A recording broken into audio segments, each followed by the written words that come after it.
शुभ समय से पहले श्री कृष्ण द्वारा दिए गए 7 संकेत। जय श्री राम, राधे राधे मित्रों। द्वारका नगरी की सुबह शांत थी। श्री कृष्ण राजसभा में विराजमान थे और उनके पास बैठे थे अर्जुन, विदुर और उद्धव।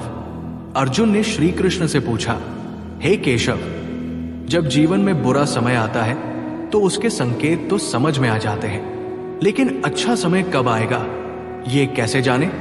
श्री कृष्ण मुस्कुराए और बोले, पार्थ, जैसे आकाश में सूरज उगने से पहले किरणें धरती को छूती है, वैसे ही जीवन में भी शुभ समय आने से पहले कुछ संकेत मिलते हैं। जो इन संकेतों को समझ लेता है वो आगे बढ़ने को तैयार हो जाता है। उद्धव ने जिज्ञासावश कहा, हे माधव, कृपा करके हमें वे 7 संकेत बताइए जो शुभ समय के आगमन से पहले दिखाई देते हैं।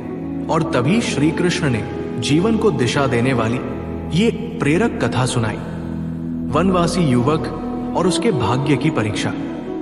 बहुत समय पहले की बात है। एक युवक था, नाम था वीरदत्त।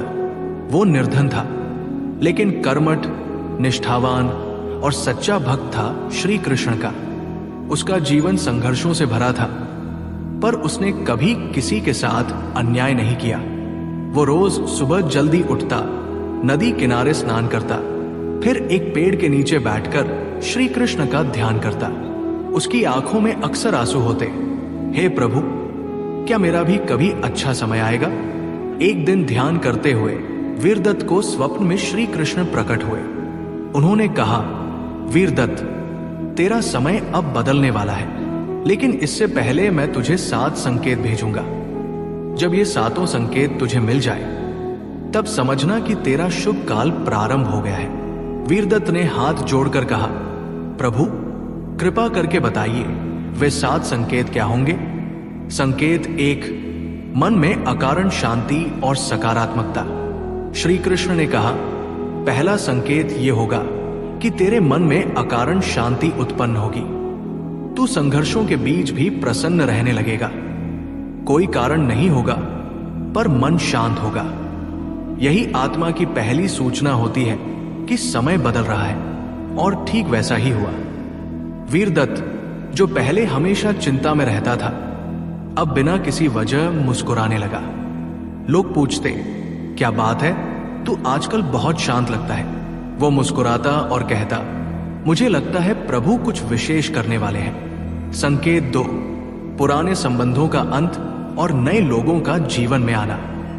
कुछ ही समय बाद उसके जीवन से कई पुराने मित्र चले गए। जो लोग उसका उपहास उड़ाते थे वे खुद ही दूर हो गए। एक दिन गांव में एक साधु आया। वो वीरदत्त के पास रुका और कहा, तू विशेष व्यक्ति है, तेरे पास कुछ है जो दूसरों के पास नहीं। वो साधु प्रतिदिन उसे ध्यान और ज्ञान की बातें सिखाने लगा। श्री कृष्ण की वाणी स्मरण हो आई। दूसरा संकेत, जब जीवन में पुराने संबंधों की जगह नए लोग और सच्चे मार्गदर्शक आने लगे, तब समझना कि समय शुभ होने वाला है। संकेत 3, छोटे छोटे कामों में सफलता मिलने लगती है। वीरदत्त ने साधु की प्रेरणा से गांव के बच्चों को पढ़ाना शुरू किया। पहले तो कोई नहीं आया, पर धीरे धीरे 5, फिर 10, फिर 20 बच्चे रोज आने लगे। गांव के मुखिया ने कहा, वीरदत्त, तू बच्चों का भविष्य बना रहा है, तू हमारे स्कूल में शिक्षक बन जा। श्री कृष्ण की बात याद आई। तीसरा संकेत, जब छोटे छोटे कार्यों में भी सफलता मिलने लगे तो जान लेना कि भाग्य का रथ अब तुम्हारे पक्ष में चल पड़ा है। संकेत 4, बार बार सपनों में शुभ संकेत आना। रातों को वीरदत्त को सपने आने लगे। कभी वो सोने के महल में होता, कभी श्री कृष्ण के चरणों में बैठा होता, कभी खुद को लोगों की सेवा करता देखता।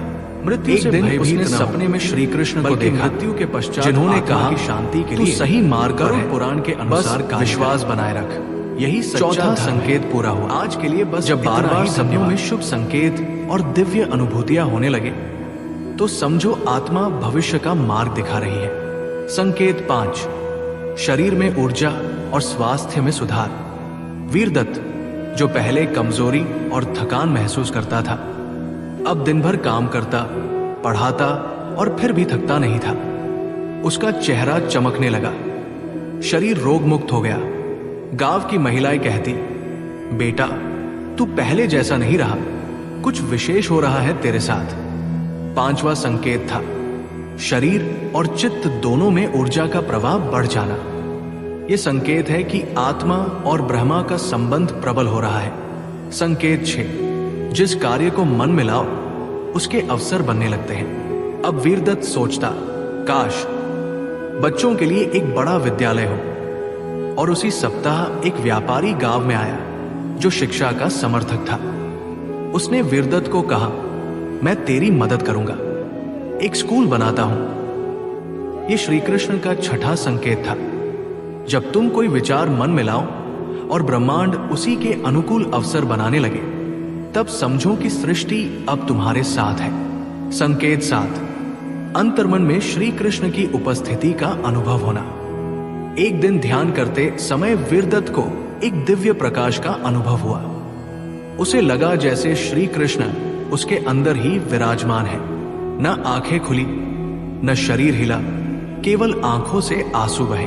उसे समझ आ गया, अब वो अकेला नहीं, अब उसका जीवन प्रभु के हाथों में है। यह 7वां और अंतिम संकेत था। जब भीतर से अहंकार मिट जाए और तुम प्रभु को अपने भीतर अनुभव करने लगो, तब जान लो कि शुभ समय आ चुका है। कुछ वर्षों बाद वीरदत्त ने गांव में एक सुंदर गुरुकुल स्थापित किया। वो हजारों बच्चों को निःशुल्क शिक्षा देता। गांव के लोग उसे जीवित संत कहने लगे। एक दिन वह फिर उसी वृक्ष के नीचे बैठा श्री कृष्ण का ध्यान कर रहा था। उसके सामने श्री कृष्ण प्रकट हुए। बोले, वीरदत्त, तूने संकेतों को पहचाना, उन पर विश्वास किया और सच्चे मन से प्रयास किए, इसीलिए तेरे जीवन में शुभ समय आया।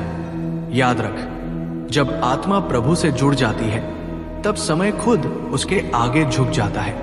प्रिय पाठकों, ये कथा हमें सिखाती है कि शुभ समय चमत्कार की तरह नहीं आता, वो आत्मा, श्रद्धा और प्रयास के संगम से आता है। जब श्री कृष्ण के बताए 7 संकेत हमारे जीवन में प्रकट हो तो समझ लीजिए, प्रभु स्वयं हमारे मार्ग पर पुष्प बिछा रहे हैं। जय श्री कृष्ण।